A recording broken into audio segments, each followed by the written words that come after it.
Anda mendengarkan 95,9 Radio Suara Gracia FM. Siaran kami bisa didengarkan dengan mudah di smartphone. Search di Play Store dan install aplikasi Radio Suara Gratia. Anda bisa mendengarkan siaran kami dimanapun.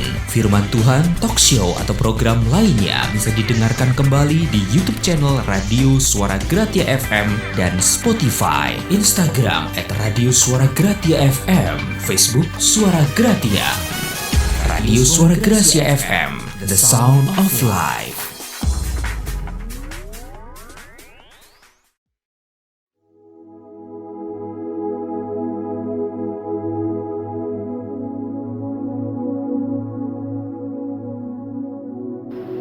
Shalom, selamat sore pendengar Suara Gracia dimanapun siaran ini bisa ditangkap. Sebelum kita memulai acara Mutiara Jiwa, kita mau berdoa. Bapa dalam surga, pada sore hari ini kami bersyukur untuk kasih anugerah yang Tuhan berikan, kesehatan, kekuatan yang Tuhan berikan buat semua pendengar Suara Gracia.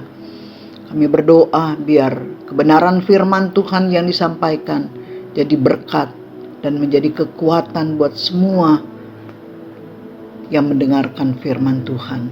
Urapi hamba-Mu dalam nama Tuhan Yesus, kami berdoa dan bersyukur. Haleluya, puji Tuhan. Amin. Puji Tuhan, hari ini adalah Jumat Agung, tanggal 15 bulan April, hari Jumat. Firman Tuhan saya beri judul, Kematian yang Membawa Kehidupan. Saudara-saudara yang kekasih di dalam Tuhan Yesus Kristus, hari ini adalah Jumat Agung, di mana kita memperingati kematian Tuhan Yesus. Kita akan merenungkan kembali kasih Tuhan Yesus yang luar biasa yang diberikan kepada kita. Apapun yang kita alami hari-hari ini, krisis ekonomikah, sakit penyakitkah, atau beban-beban yang sangat berat pun, kita harus tahu bahwa Tuhan Yesus sangat-sangat baik dan mengasihi kita semua. Yang paling penting kita harus mengerti bahwa kasih Tuhan Yesus kepada kita supaya kita diselamatkan. Tuhan Yesus mengingatkan kita agar kita tidak hidup di dalam ketakutan, kekhawatiran, kepanikan yang terus-menerus. Jangan sampai ketakutan yang menguasai akan hidup kita. Ingatlah bahwa hidup mati kita berada di tangan Tuhan. Karena itu, ingat firman Tuhan. Di dalam Yesaya 30 ayat 15 di sana dikatakan, sebab beginilah firman Tuhan Allah yang Maha Kudus, Allah Israel, dengan bertobat dan tinggal diam, kamu akan diselamatkan. Dalam tinggal tenang dan percaya terletak kekuatanmu. Dengan bertobat dan tinggal diam di dalam Kristus, kamu akan diselamatkan. Dalam tinggal tenang dan percaya terletak kekuatanmu. Saudara-saudara yang kekasih dalam Tuhan Yesus Kristus, Alkitab berkata, Yesus mati karena dosa-dosa kita, lalu dikuburkan, tetapi pada hari yang ketiga Yesus bangkit. Semua orang telah berbuat dosa dan telah kehilangan kemuliaan Allah. Upah dosa ialah maut, mati selama-lamanya, tempatnya yaitu di neraka. Jangan ada di antara kita yang sampai masuk ke neraka. Karena itu, melalui kematian Tuhan Yesus, Dia bangkit dan hidup. Tuhan Yesus datang ke dunia ini untuk menyelamatkan kita semua. Bagaimana Tuhan Yesus menyelamatkan kita? Tuhan Yesus yang tidak mengenal dosa, dijadikan dosa oleh karena kita, supaya di dalam Dia, yaitu mereka yang percaya kepada Tuhan Yesus, dibenarkan oleh Allah Apa artinya ayat ini? Dikatakan semua orang telah berbuat dosa dan telah kehilangan kemuliaan Allah. Upah dosa ialah maut atau mati. Jadi Tuhan Yesus harus mati menggantikan saudara-saudara dan saya. Kalau kita melihat cara mati Tuhan Yesus sangat-sangatlah tidak manusiawi. Kita melihat ada beberapa tahap penderitaan Tuhan Yesus. Di dalam Markus 15, ayatnya yang ke-33 sampai ke-37. Kita akan baca Markus 15 ayat 33 sampai dengan ayat yang ke-37. Yesus mati, judul dari periskop ini.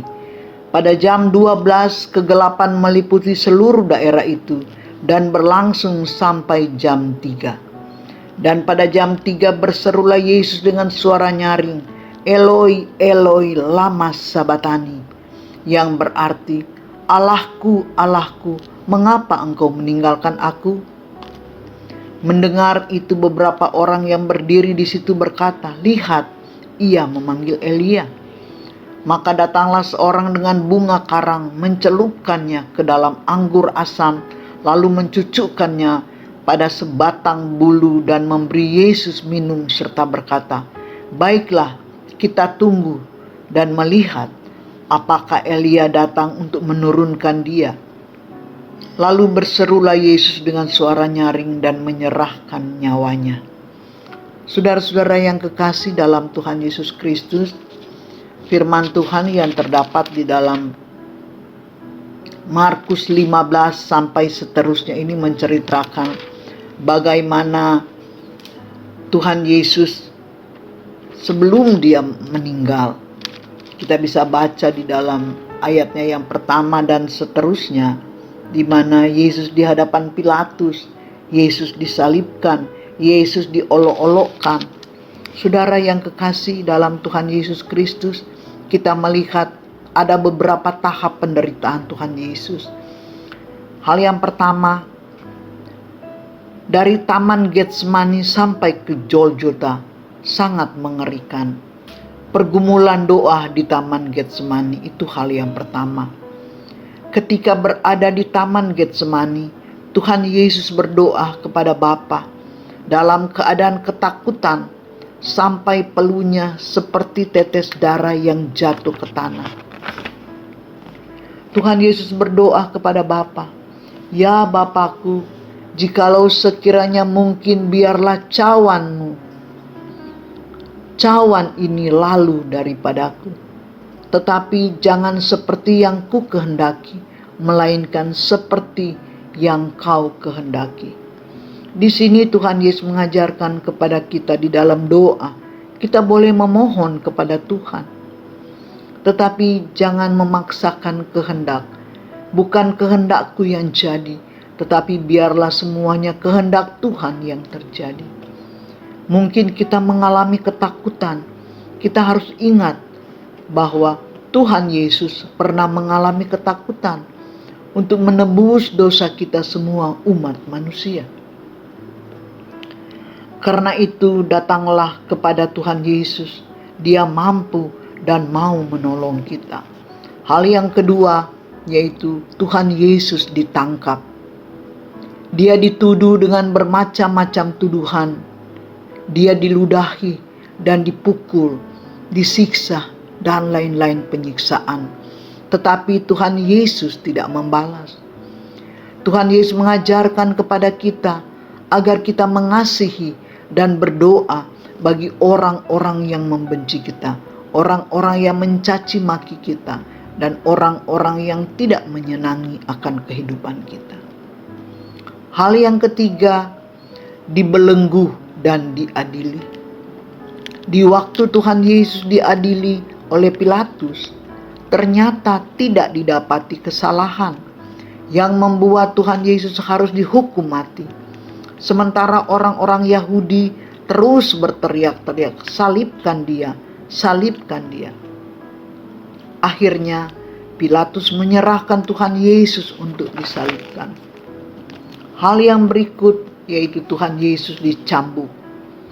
Tiap kali cambuk dihujamkan ke punggung Tuhan Yesus, itu menimbulkan luka yang dalam. Tuhan Yesus berteriak kesakitan, darah Tuhan Yesus bercucuran. Tuhan Yesus diberi mahkota duri. Mahkota duri ditancapkan di kepala Tuhan Yesus. Darah bercucuran. Hal yang berikutnya, Tuhan Yesus memikul salib. Dalam kesakitan berlumuran darah, Tuhan Yesus harus memikul salib. Saudara-saudara yang kekasih, sungguh apa yang dialami Tuhan Yesus merupakan penderitaan yang sangat-sangat tidak manusiawi. Yang ketujuh, tangannya dan kakinya dipaku. Darahnya bercucuran. Kedelapan, Tuhan Yesus digantung di kayu salib. Secara lahir ya, Tuhan Yesus merasa sakit yang luar biasa di sekujur tubuhnya. Tuhan Yesus sangat menderita melihat semua orang menghujat dia. Ahli-ahli Taurat, imam-imam, semua menghujat akan Tuhan Yesus. Kesembilan, merasa ditinggalkan oleh Bapa. Sekitar jam 12 siang sampai jam 3 petang, tiba-tiba langit di sekitar Bukit Golgota menjadi gelap. Dia berteriak, Eloi, Eloi, lama sabatani, yang berarti Allahku, Allahku, mengapa engkau meninggalkan aku? Dalam Markus 15 ayat 33 dan 34. Dia berteriak, Eloi, Eloi, lama sabatani, yang artinya Allahku, Allahku, mengapa engkau meninggalkan aku? Tuhan Yesus merasa seperti ditinggal oleh Bapa. Ini adalah puncak penderitaan Tuhan Yesus. Penderitaan lainnya tidak ada artinya dibandingkan ditinggalkan oleh Bapa. Karena itu kita terus berada dalam hadirat Tuhan. Kalau ada dosa-dosa yang kita lakukan, cepat dibereskan supaya hadirat Tuhan terus kita alami. Yang ke-10, Tuhan Yesus menyerahkan nyawanya. Tuhan Yesus berkata, sudah selesai. Lalu berseru, ya Bapa, ke dalam tanganmu kuserahkan nyawaku. Lalu Tuhan Yesus mati. Mengapa Tuhan Yesus harus mati dengan cara demikian? Mengapa tidak dengan cara yang mudah aja? Mengapa Tuhan Yesus mati dengan bermandikan darah? Alkitab katakan, tanpa penumpahan darah tidak ada pengampunan dosa. Untuk mengampuni dosa-dosa kita, dosa saya, dosa saudara-saudara sekalian,